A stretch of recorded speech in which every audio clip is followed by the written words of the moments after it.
¿Cómo le va, Andrea? ¿Me escucha? Sí, ¿cómo está? Buenos días, lo escucho fuerte ¿Qué y claro. tal? Gracias. Mire, la pregunta que le hacemos a todos nuestros invitados es siempre la misma. ¿Qué deben hacer, qué deben cambiar los candidatos en la segunda vuelta? Sin duda, si queremos destacar, qué sé yo, errores y aciertos, se podría decir que a lo mejor al presidente Noboa le faltó un poco más de territorio y a la candidata González un poco más de contacto con los medios, no sé, viéndolo por encima. ¿Qué opina usted que deben hacer para llegar a ese porcentaje muy importante de ciudadanos que no votó por ellos? Bueno, creo que lo primero es entender lo polarizada que está la población. Entonces sabemos aquí que cada voto cuenta. Por lo tanto, tenemos que entender, primero hacer como un análisis casa adentro, que lo decíamos justamente al final de la primera vuelta cuando ya tuvimos los resultados claros. Entender en qué fallamos, quizás traer a alguien externo a la campaña que nos diga qué tenemos que cambiar, porque muchas veces pues nosotros y nuestro propio equipo no logra dilucidar en qué hemos fallado. Eso como, digamos, como yo candidato pensando en mi equipo. No Ujú. obstante, también los candidatos tienen que empezar a trabajar con esa parte de la población que no se siente identificada con ellos. Tenemos que ver que aquí el tercero no fue Isa, el tercero fue el voto nulo y el voto blanco. Ujú, Entonces, ujú, entender por qué estas personas que tomaron esa decisión, que se sienten que no son representadas por ninguno de esos 16 candidatos y ahora menos por estos dos que están ujú. de cara a la segunda vuelta electoral, ¿cuáles son sus necesidades? ¿Qué es lo que ellos están esperando? ¿Por qué no se sienten representados?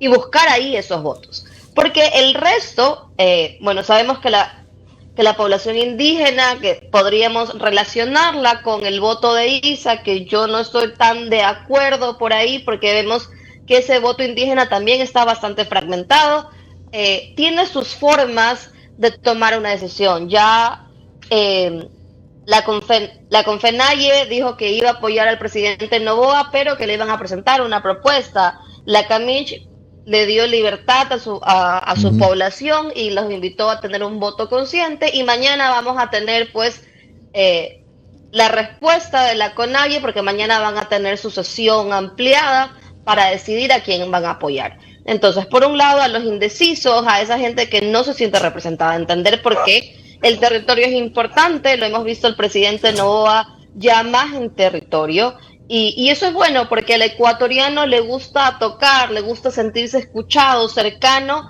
a la persona que lo va a representar. No obstante, el presidente Noboa tiene un pequeño problema, que es una bendición y es un problema. Bendición es estar en gestión, entonces tiene el eco del aparataje estatal y lo que está haciendo como presidente en funciones que lo podría ayudar cuando hablamos de Ujú. obra pública. No obstante, los últimos escándalos y las últimas situaciones que hemos visto referente al presidente lo van a afectar, porque la gestión desgasta a quien está en ese momento en la presidencia. Entonces él tiene que aprender a jugar muy bien con eso, comunicar mejor. El ejemplo más claro es el Campo Sacha. Tenemos una serie de voces diciéndonos muchas cosas. No está claro cómo va a ser este contrato o esta contratación. Y la respuesta del presidente ayer fue una respuesta tras una carta que hablaba más de lo que le había pasado a su familia y al final, como por el cuarto o quinto párrafo, habló del Campo Sacha, pero se refirió solamente a que si hasta el 11 de marzo pues el Ujú. consorcio no paga la prima, no hay contrato. Esto por el lado del presidente. Ahora, por el Ujú. lado de Luisa González, ella tiene que alejarse un poco del líder de su partido porque el líder le hace daño.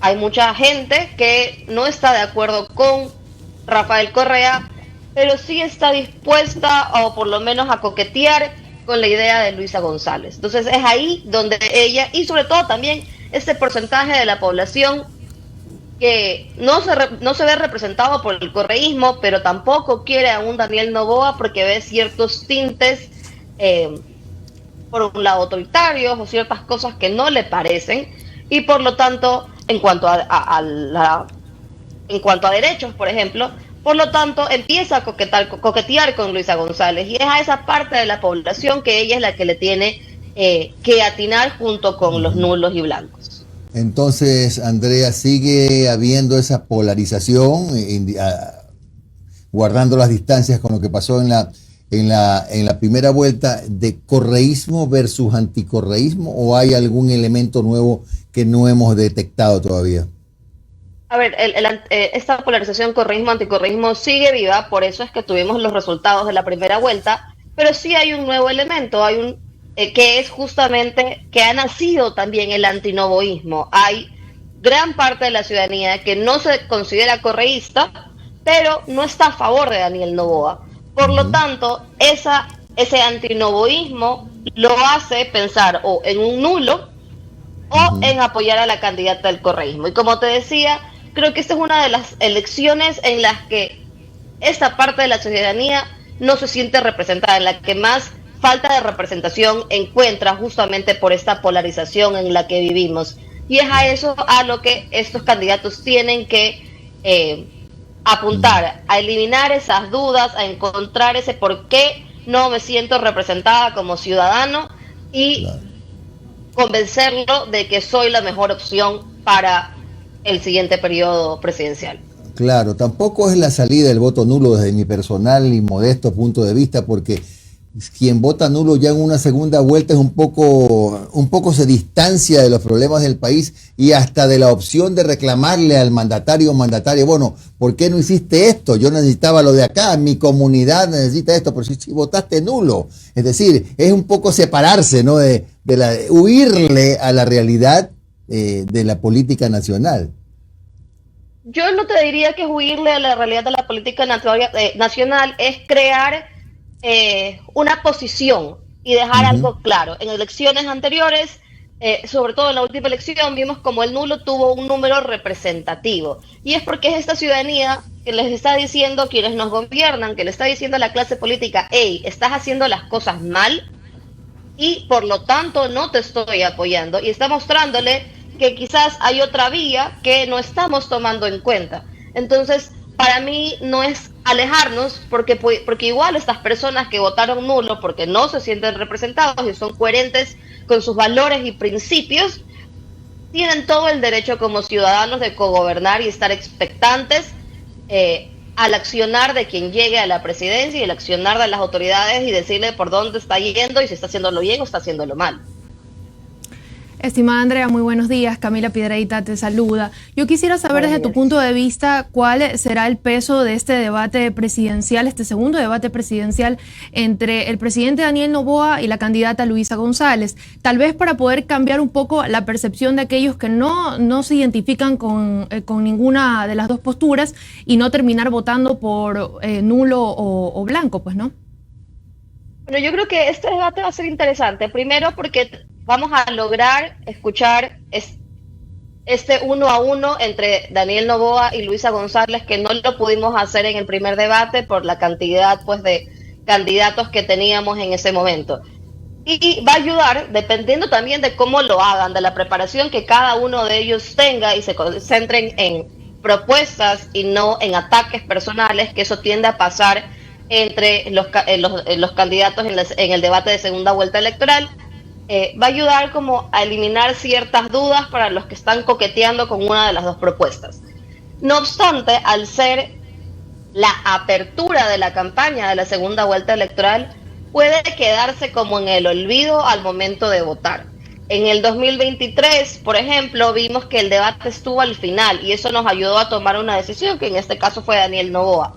Al estar el debate al inicio y tomando en cuenta el contexto del Ecuador, que cada día nos levantamos con un nuevo escándalo, si no es por temas de seguridad, es por temas que aquejan a alguna autoridad, ya sea local o a nivel nacional, puede hacer que el buen trabajo que hagan o mal trabajo que hagan, pues no lo sabremos hasta el 23 de marzo en el debate, se quede en el olvido por las nuevas situaciones que pasarán en esos días. Muchas gracias a la doctora Andrea Endara, y es politóloga especialista en migración y gestión de proyectos. Muy amable, Andrea, un abrazo. Un gusto, que pasen bien.